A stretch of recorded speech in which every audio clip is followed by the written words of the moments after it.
Bonjour, c'est Bertrand, bienvenue pour boire un petit thé avec nous. Je suis avec Alexandra et nous avons chacun notre tasse de thé. Alors Alexandra, tu bois quoi aujourd'hui ? Moi je bois une tasse de thé vert menthe fraise, mon petit rituel, comme je vous le disais la dernière fois, commencer l'après-midi avec un thé vert à la menthe. Bon, bah moi je bois un thé blanc. Justement, c'est intéressant parce que c'est quoi ces couleurs de thé dont on parle, hein, on en voit un petit peu partout, mais elles correspondent à quoi finalement ces couleurs de thé ? Alors en fait, que ce soit du thé blanc, du thé vert, du thé noir ou autre, c'est la même plante à la base, le Camellia sinensis.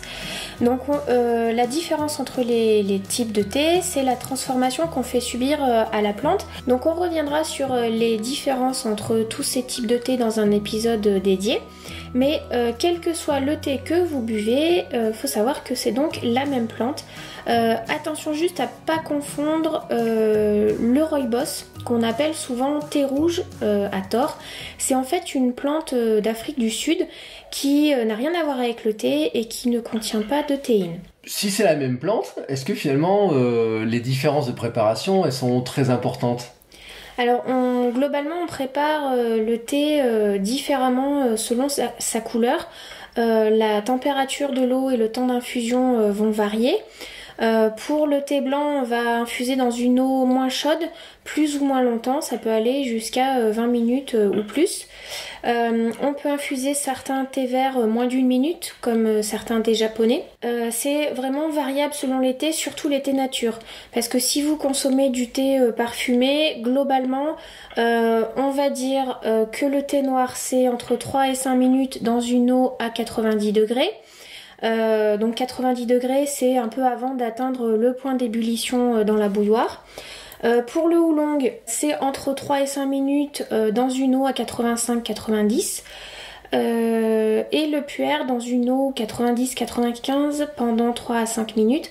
Après, tout dépend de vos goûts, évidemment. Il y a des personnes qui vont préférer infuser plus longtemps pour avoir quelque chose de plus fort. Et il y en a d'autres qui vont laisser infuser que quelques secondes. Voilà, c'est vraiment une histoire de goût. Et comme je dis souvent, le meilleur thé, c'est celui que l'on préfère. Donc faites selon vos envies, faites des tests et inspirez-vous des conseils de préparation qu'on peut vous donner, mais faites vos tests et faites selon ce que vous aimez surtout. Alors là, tu viens de nous parler du thé noir, du thé blanc, mais finalement le thé vert, est-ce qu'il y a une préparation ? Est-ce qu'il faut se méfier de quelque chose ? Parce que on a souvent l'impression qu'il peut être amer et les gens ne l'aiment pas à cause de ça. Alors effectivement, je reçois beaucoup de remarques là-dessus, comme quoi les gens n'aiment pas le thé vert parce qu'il est trop amer. Là aussi, c'est une question de préparation. J'ai une petite astuce toute simple. Si vous n'avez pas de bouilloire à température variable, donc la bouilloire à température variable, pour en dire quelques mots, on met la température qu'on veut, entre 50 et 100 degrés en général, selon les modèles, ça va de 5 en 5. Donc ça permet vraiment de préparer le thé comme on veut. Mais on n'en a pas tous une telle bouilloire. Donc pour le thé vert, il y a une astuce toute simple qui consiste à mettre le thé donc dans la tasse. Donc soit une boule à thé, soit un filtre, soit directement le thé en feuille comme ça. Et vous mettez un tiers d'eau à température ambiante, donc vous la prenez directement du robinet ou dans la carafe filtrante si vous en avez une, et après vous ajoutez 2 tiers d'eau chaude, avant d'avoir atteint le fameux point d'ébullition. Et de cette manière-là, en fait, en mettant d'abord l'eau à température ambiante, on va pas brûler les feuilles. L'amertume, elle vient du fait que l'eau est trop chaude et que le temps d'infusion est prolongé. Donc pour un thé vert, en faisant de cette manière-là, on obtient une eau autour de 80 degrés et on laisse infuser 3-4 minutes à peu près. Pareil, si après vous aimez l'amertume, vous pouvez laisser infuser plus longtemps. Alors le conseil, c'est surtout d'éviter de faire comme moi, parce que Alexandra en était témoin. Souvent, moi j'oublie mon sachet, dans la tasse, voilà. Hein, je commence à le préparer, je fais autre chose, je pense à autre chose, et puis je me rends compte quelques minutes après que j'ai laissé mon thé en train d'infuser pendant largement plus que le temps prévu. Et effectivement, si c'est un thé vert, ça c'est pas très agréable. Alors là, c'était les conseils pour faire son thé, on va dire, au quotidien chaud. Si je veux le faire plutôt en thé glacé, thé froid, comment je le prépare? Je le prépare de la même manière? Alors, il y a deux façons de faire son thé glacé, donc il faut savoir qu'on peut le faire à la maison très facilement. Il y a deux manières. Soit on prépare un thé chaud et on le laisse refroidir, soit on fait le thé glacé à partir d'une infusion à froid. Moi je préfère l'infusion à froid parce que si on fait infuser à chaud et qu'on laisse refroidir, il y a une petite amertume qui va se dégager. Donc après... là encore c'est une question de goût, mais moi je préfère infuser à froid. Donc on compte 10 g de thé ou de rooibos ou d'infusion, on peut infuser finalement à peu près ce qu'on veut, pour 1 litre d'eau. Donc 10 g de thé pour 1 litre d'eau à température ambiante. Donc on met le thé dans une carafe ou une théière. On ajoute donc l'eau et ensuite on met au réfrigérateur et on laisse au moins 1 heure. Plus vous allez laisser longtemps, plus vous aurez le goût. Et après vous ajoutez des glaçons, des morceaux de fruits si vous avez envie. Si vraiment vous avez envie de le sucrer, moi je vous conseille plutôt le sirop d'agave qui va se diluer beaucoup mieux dans l'eau froide que le sucre. Privilégier plutôt des mélanges avec des notes plutôt fruitées.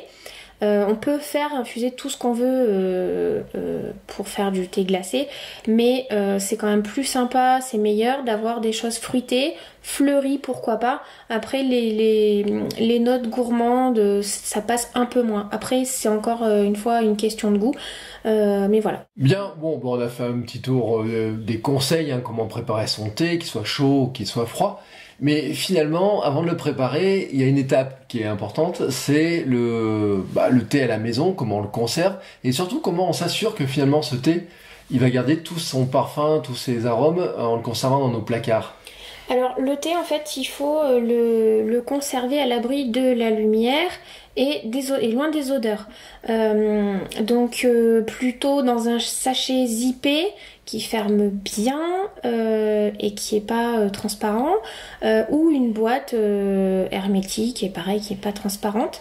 Vous pouvez souvent quand on a des échantillons, ça peut être dans des petits sachets transparents, mais pour 5 ou 10 grammes on les passe très vite, donc le sachet transparent à la limite c'est pas très très grave, mais pour un sachet de 100 grammes il vaut mieux que ce soit bien à l'abri de la lumière. Faut savoir que le thé absorbe toutes les odeurs, donc s'il est à côté du café ou des épices, il va absorber tout ça, donc c'est un petit peu dommage. Donc si vous le conservez bien, vous pourrez le garder longtemps. Le thé ne se périme pas en soi. On met des dates de DLUO sur les sachets parce que c'est mieux comme ça. Mais en soi, ça se périme pas. C'est juste que le goût peut un petit peu changer, les arômes peuvent un peu s'atténuer, notamment sur du thé parfumé. Mais voilà, c'est tout, vous risquez rien à boire un thé si vous l'avez laissé 3 ans dans votre placard. Bon, il aura un goût un peu différent, mais il sera pas abîmé en soi. Finalement, on a parlé tout à l'heure des couleurs de thé. Est-ce qu'il y a des thés qui se boivent à différents moments? Est-ce qu'il y a des conseils là-dessus à donner? Ou est-ce que finalement on peut boire n'importe quel thé à n'importe quelle heure? Alors si vous n'êtes pas sensible à la théine, vous pouvez boire vos thés à n'importe quel moment de la journée. Là encore, on y reviendra très prochainement dans un épisode dédié où on reprendra les caractéristiques. Mais si vous aimez bien le soir boire une petite tasse de thé mais que vous êtes un petit peu sensible à la théine, je vous conseille de favoriser le oolong qui est faible en théine. Donc le oolong il est entre le thé vert et le thé noir. Sinon après vous pouvez opter pour le rooibos ou les infusions. Et non, les infusions c'est pas pour les mamies, on trouve aujourd'hui vraiment de très bonnes infusions sympas. N'hésitez pas à découvrir tout ça. Vous pouvez aussi déthéiner votre thé. Donc vous le préparez de façon normale comme d'habitude et vous jetez l'eau au bout d'à peu près 30 secondes et vous remettez de l'eau sur les mêmes feuilles et après vous laissez infuser le temps nécessaire, 3 minutes, 5 minutes en fonction du thé que vous avez. Et là donc votre thé sera déthéiné et vous pourrez le boire même le soir. Est-ce que ça voudrait dire que je pourrais, par exemple, refaire infuser mon thé que je me suis fait pendant l'après-midi pour le reboire le soir, mais sans théine? Oui, c'est possible. Après, on peut faire infuser un thé plusieurs fois pour une question de théine ou pas. On peut, surtout sur du thé nature, il y en a qui vont se faire infuser 3, 4, 5 fois, même plus que ça. Sur vraiment des très bons thés, et on va voir les différences de goût à chaque fois d'une infusion à l'autre, et c'est super intéressant de voir comment un thé évolue au fur et à mesure des infusions. Mais sur un thé parfumé, on peut le faire infuser une fois ou deux. Après, c'est pareil, hein, les arômes seront forcément moins présents. Vous ferez pas un thé parfumé, vous le ferez pas infuser 10 fois. Hein. Bon, ben voilà, on a fait un petit tour d'horizon des conseils pour conserver, préparer son thé, hein, les bases, les grandes bases. La prochaine fois, on fera un épisode vraiment sur qu'est-ce que le thé, une brève introduction au thé, hein, vraiment pour mieux présenter un petit peu cette plante. Merci à tous, on a reçu des commentaires et des messages après le premier épisode. N'hésitez pas, si vous avez des questions spécifiques que vous souhaitez que l'on traite, hein, dont on parle dans le podcast, on réfléchira à vos questions, alors n'hésitez pas à les envoyer. Et nous, on se retrouvera donc la semaine prochaine pour un nouvel épisode. À la semaine prochaine. À la semaine prochaine.